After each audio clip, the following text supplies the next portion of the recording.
ಜಯಪ್ರಕಾಶ್ ನಾರಾಯಣ್ ಪುತ್ಥಳಿ ತೆರವಿಗೆ ಆಕ್ರೋಶ ವ್ಯಕ್ತವಾಗ್ತಾ ಇದೆ. ಜಿಬಿಎದಿಂದ ಸಮಾಜವಾದಿ ಜೆಪಿ ಪುತ್ಥಳಿ ತೆರವುಗೊಳಿಸಲಾಗಿದೆ. ಜಯಪ್ರಕಾಶ್ ನಾರಾಯಣ್ ಪುತ್ಥಳಿ ತೆರವಿಗೆ ಆಕ್ರೋಶ ವ್ಯಕ್ತವಾಗ್ತಾ ಇದೆ. ಜಿಬಿಎದಿಂದ ಸಮಾಜವಾದಿ ಜೆಪಿ ಪುತ್ಥಳಿ ತೆರವು. ಆರ್ಆರ್ ನಗರ ವ್ಯಾಪ್ತಿಯ ಜೆಪಿ ಪಾರ್ಕ್ನಲ್ಲಿದ್ದಂತಹ ಈ ಪುತ್ಥಳಿ ತೆರವುಗೊಳಿಸಿ ಗೋಪುರ ಗಡಿಯಾರವನ್ನ ನಿರ್ಮಾಣ ಮಾಡಲಾಗಿದೆ. ಲಕ್ಷಾಂತರ ಹಣ ಖರ್ಚು ಮಾಡಿ ಈ ಪುತ್ಥಳಿಯನ್ನ ನಿರ್ಮಾಣ ಮಾಡಿದ್ರು. ತೆರವಿನ ಹಿಂದೆ ಸ್ಥಳೀಯ ಶಾಸಕನ ಕೈವಾಡ ಅಂತ ಹೇಳಿ ಕಿಡಿಕಾರ್ತಾ ಇದ್ದಾರೆ. ಜೆಪಿ ಗಡಿಯಲ್ಲಿ ರಾಜಕೀಯ ಆರಂಭಿಸಿದ ಹಲವರು.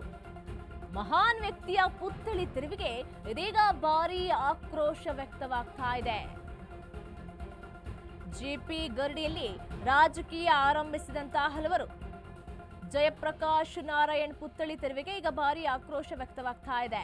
ಜಿಬಿಎದಿಂದ ಸಮಾಜವಾದಿ ಜೆಪಿ ಪುತ್ಥಳಿ ತೆರವುಗೊಳಿಸಲಾಗಿದೆ.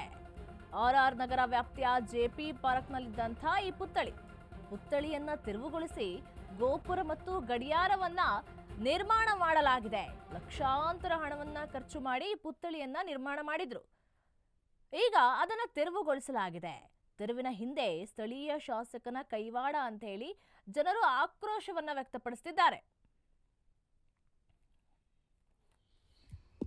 ಸನ್ಮಾನ್ಯ ಮಾಜಿ ಮುಖ್ಯಮಂತ್ರಿಯಾದಂಥ ರಾಮಕೃಷ್ಣ ಹೆಗಡೆ ಅವರು ಜನತಾ ಪಕ್ಷ ಸರ್ಕಾರ ಇದ್ದಂಥ ಸಂದರ್ಭದಲ್ಲಿ 83ರಿಂದ 88ರಲ್ಲಿ ಅಲ್ಲಿ ನಮ್ಮದೇ ಆದಂಥ ಮುಖಂಡ ಇಡಿ ಅಂತೇಳಿ ಲೋಕನಾಯಕ್ ಜಯಪ್ರಕಾಶ್ ನಾರಾಯಣ್ ಅವರ ಹೆಸರನ್ನು ಇಡ್ತಾರೆ.